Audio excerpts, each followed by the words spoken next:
తెలంగాణలో పంచాయతీ ఎన్నికల్లో కాంగ్రెస్ హవా నడుస్తుంటే కొన్ని పంచాయతీల్లో మాత్రం ప్రతిపక్షాలు మద్దతు పలికిన అభ్యర్థులు గెలిచారు. ప్రతిపక్షాలు మద్దతు పలికిన పంచాయతీల్లో అభ్యర్థులు గెలవకూడదని ఎక్కడా లేదు. కాకపోతే కొందరు మంత్రులు, మరికొందరు ఎమ్మెల్యేల సొంత పంచాయతీల్లో భారత బీఆర్ఎస్, బీజేపీ బలపరిచిన అభ్యర్థులు గెలవటమే ఆశ్చర్యంగా ఉంది. ఇంట గెలిచి రచ్చ గెలవాలని పెద్దలు చెప్పారు. రచ్చ గెలిచిన ఎమ్మెల్యేలు ఇంట అంటే పంచాయతీ ఎన్నికల్లో ఓడారు. మంత్రులు, ఎమ్మెల్యేల సొంత గ్రామ పంచాయతీల్లో కూడా ప్రతిపక్షాలు, అందులోనూ ఎక్కువగా బీఆర్ఎస్ మద్దతుదారులు గెలిచారంటే ఎలా అర్థం చేసుకోవాలి? బీఆర్ఎస్ కు ఆదరణ తగ్గలేదనా? ఇంతేనా? ఇంకా చాలా ఉందా? సంక్షేమ పథకాలు ఏమయ్యాయి?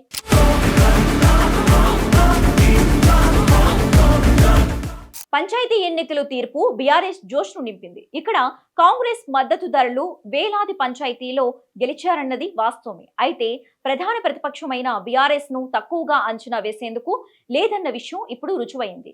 ఇప్పటికీ 2 విడతల పంచాయతీలో ఎన్నికలు ముగిశాయి.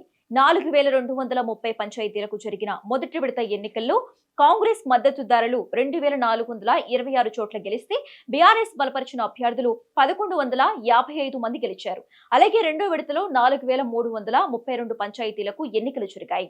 వీటిలో కాంగ్రెస్ మద్దతుదారులు 2331 పంచాయతీల్లో, బీఆర్ఎస్ మద్దతుదారులు 1195 మంది గెలిచారు.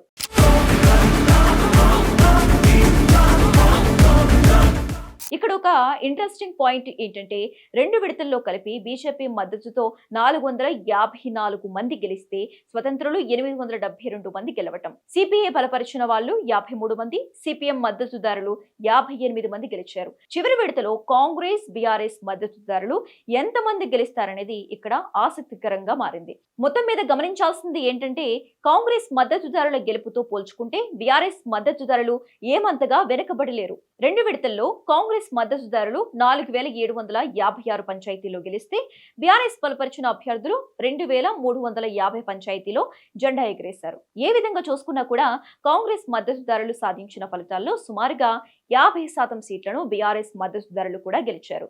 ఇన్ని వేల పంచాయతీల్లో కాంగ్రెస్ మద్దతుదారులు గెలవటంలో కీలకమైన అంశం ఏంటంటే అధికారంలో ఉండటమే. కాంగ్రెస్ అధికారంలో ఉండటం వల్ల గ్రామ పోరులో కాంగ్రెస్ మద్దతుదారులు గెలుస్తున్నారని అనుకోవాలి.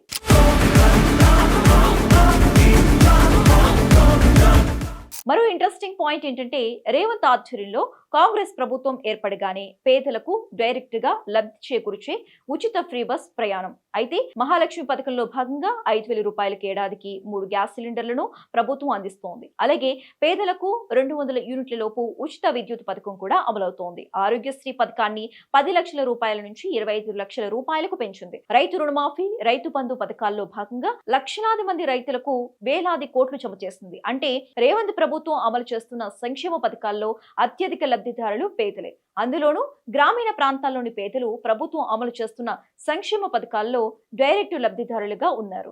ఈ మధ్యనే సన్నబియ్యం పంపిణీ మొదలైంది. సన్నబియ్యం పంపిణీ మొదలైన తర్వాత రేవంత్ మంత్రులు పేదల ఇళ్లల్లో భోజనాలు చేసి బేషన్నారు.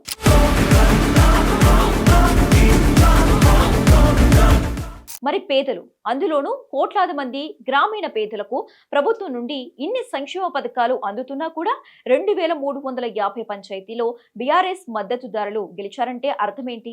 రేవంత్ ప్రభుత్వంపై వ్యతిరేకత మొదలైందనా, లేకపోతే బీఆర్ఎస్ పై జనాల్లో ఇంకా ఆదరణ తగ్గలేదని అనుకోవాలా? ఒకటైతే వాస్తవం ఏంటంటే పంచాయతీ పోరులో కేంద్ర రాష్ట్ర ప్రభుత్వాల పరిపాలన విధానాలు, అవినీతి లాంటి అంశాలకు పెద్దగా ప్రాధాన్యత ఉండదు. పంచాయతీ పోరులో పోటీ చేసేది గ్రామాల్లోని వ్యక్తులే, ఓట్లేసేది గ్రామాల్లోని ప్రజలే. వీళ్ళంతా ఏదో ఒక పథకం లబ్ధిదారులే.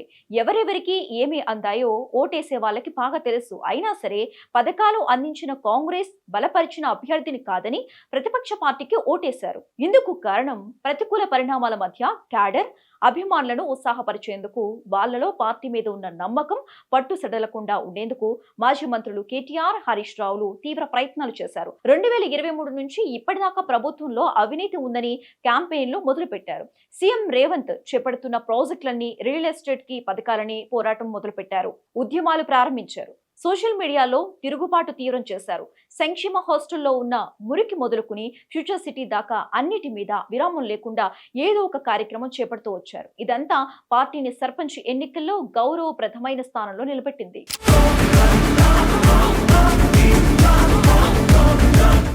ఇద్దరు కేంద్ర మంత్రుల నాయకత్వంలో ఉన్న బీజేపీ పంచాయతీ ఎన్నికల్లో అతి తక్కువ స్థానాలు గెలుచుకుని పరువు పోగొట్టుకుంటే రెండో స్థానంలో ప్రశంసనీయంగా నిలబడింది. కాంగ్రెస్ ప్రభుత్వం అధికార గర్వంతో, పోలీసుల బలంతో బీఆర్ఎస్ మద్దతుదారులను ఎన్ని ఇబ్బందులు పెట్టినా, ప్రలోభాలకు గురి చేసినా తట్టుకుని బీఆర్ఎస్ బలపరిచిన సర్పంచులు గెలవటం వారి పోరాట పటిమ నిదర్శనం అని మాజీ మంత్రి హరీష్ రావు ఎన్నికల ఫలితాల మీద వ్యాఖ్యానించారు. అడ్డదారుల్లో గద్దెనెక్కిన కాంగ్రెస్ పార్టీకి రాష్ట్రంలో ఇక కాలం చెల్లిందని, పల్లె ప్రజలు తమ ఓటు ద్వారా మరోసారి తేల్చి చెప్పారని పార్టీ వర్కింగ్ ప్రెసిడెంట్ కేటీఆర్ అన్నారు.